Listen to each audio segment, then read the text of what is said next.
अब एक इम्पोर्टेंट बात, मैंने 15 फरवरी के मेरे प्रेस कॉन्फ्रेंस में शिवसेना भवन ने ईडी के वसूली एजेंट्स के बारे में बताया था।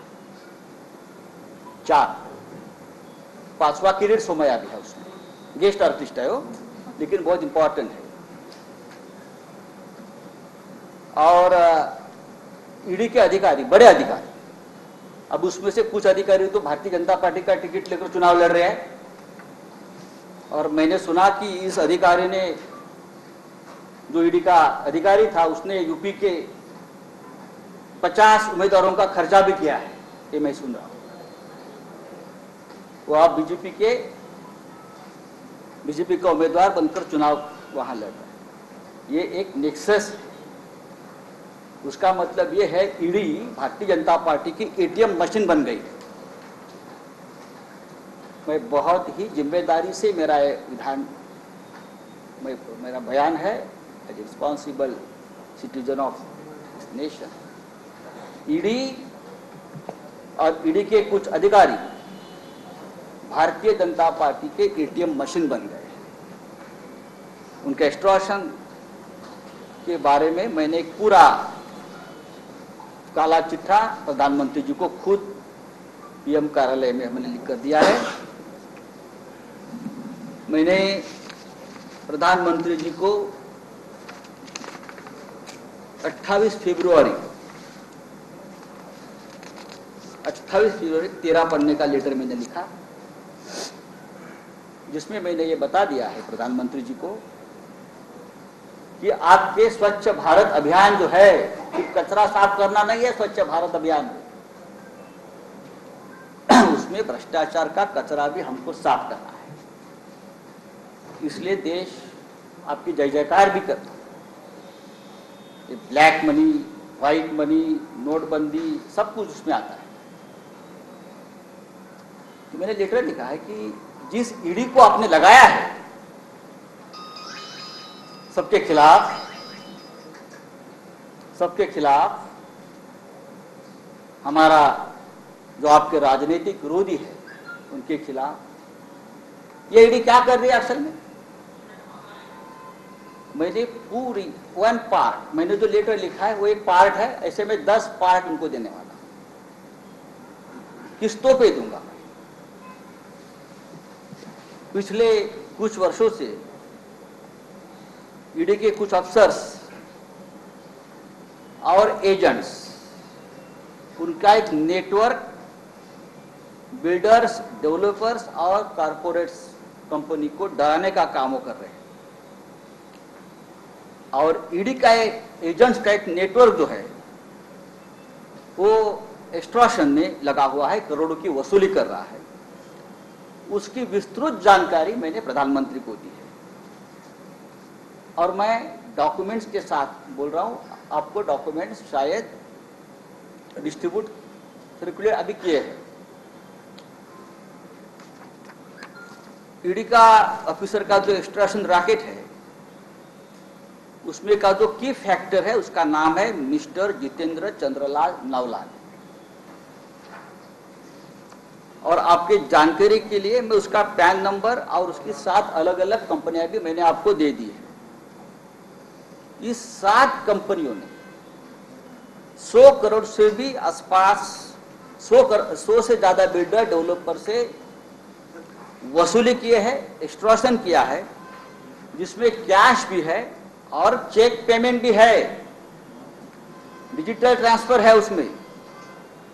जिन जिन कंपनियों की ईडी ने जांच की, जिन कंपनियों की ईडी ने जांच की है, उस कंपनी ने अपना पैसा जितेंद्र नवलानी के इस 7 कंपनी में ट्रांसफर किया है।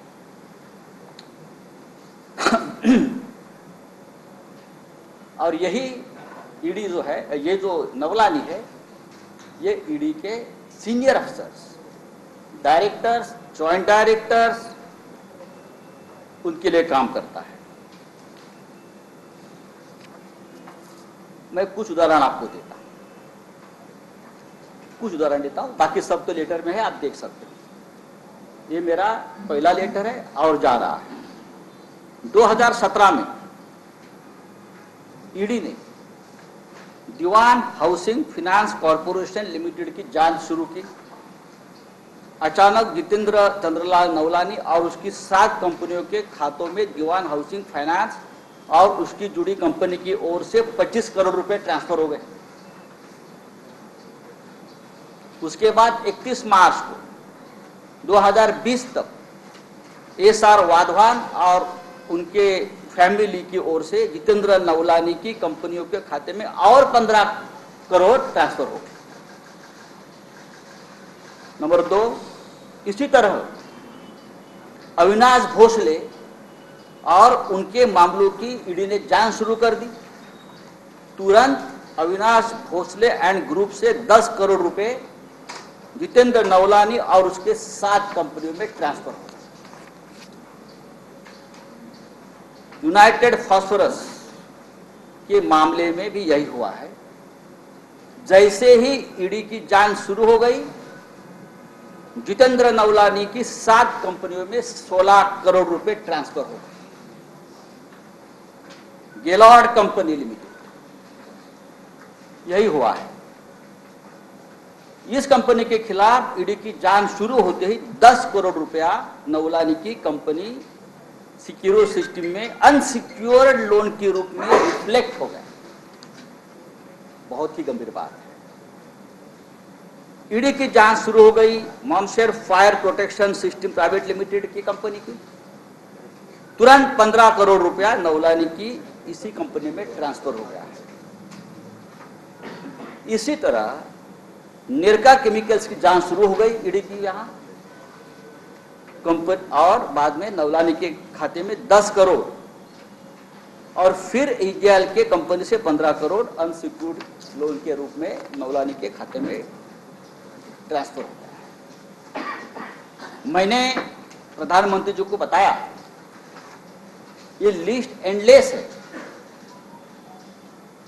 और सिर्फ नवलानी की कंपनी में नहीं ट्रांसफर हुआ है, और भी बहुत ऐसे लोग हैं जहां ईडी का पैसा कैश एंड चेक के मामले में और भी उनके एजेंट्स के खाते में ट्रांसफर हुए हैं, कैश में ट्रांसफर हुए, कैश भी दिया है। कैश का फिगर मेरे पास है। ईडी के कौन से अधिकारी का पैसा उसमें है, कहां लिया है, कहां लेन देन हुई है, कितने के लेन देन हुए, पैसा कहां लिफ्ट हुआ है, मैं धीरे धीरे आपको बताते जाऊंगा। कौन है जितेंद्र नवलानी, कहां है ये, किसका आदमी है ये, किरीट सोमैया का उनका क्या संबंध है, ईडी के सबसे बड़े अधिकारी मुंबई दिल्ली इंचार्ज उनका क्या संबंध है, पैसा क्यों ट्रांसफर हो रहा है इसके अकाउंट में। दीवान हाउसिंग, राणा कपूर, ओंकार बिल्डर्स, सीडीआईएल जैसी कंपनी जो पब्लिक सेक्टर बैंकों का लोन तक नहीं चुका पा रही है, वो जितेंद्र नवलानी को और उसके कंपनी को करोड़ों करोड़ों रुपया क्यों दे रहे हैं। कंसल्टेंसी फी है ये। कौन सी कंसल्टेंसी चल रही है भाई? हाँ, कोई ऑफिस नहीं है, कोई स्टाफ नहीं है, कौन सी कंसल्टेंसी चल रही है? देखिए, ये सब पैसा मुंबई में और दिल्ली में बैठे हुए ईडी ऑफिसर के लिए जमा हुआ है। उससे बाहर की देशों में प्रॉपर्टी खरीदी जा रही है बेनामी, और अब हमारे लोगों के 1 लाख 2 लाख 3 लाख का ट्रांजैक्शन देख रहे हो। आपका ट्रांजैक्शन कौन देखेगा? इस रैकेट में कुछ मुंबई और महाराष्ट्र के प्रमुख बीजेपी के पॉलिटिकल लीडर भी जुड़े हैं, और मैं हवा में बात नहीं कर रहा हूं, आपके पास कागज मैंने दिए है, आपने देखा होगा। ये बहुत ही गंभीर मामला है। देश का सबसे बड़ा करप्शन का ये रैकेट है, मुंबई में बैठकर चल रहा है, दिल्ली में बैठकर चल रहा है। महाविकास आघाड़ी के लोगों को भी जो प्रताड़ित करने का काम है, ये इसी रैकेट का एक काम है।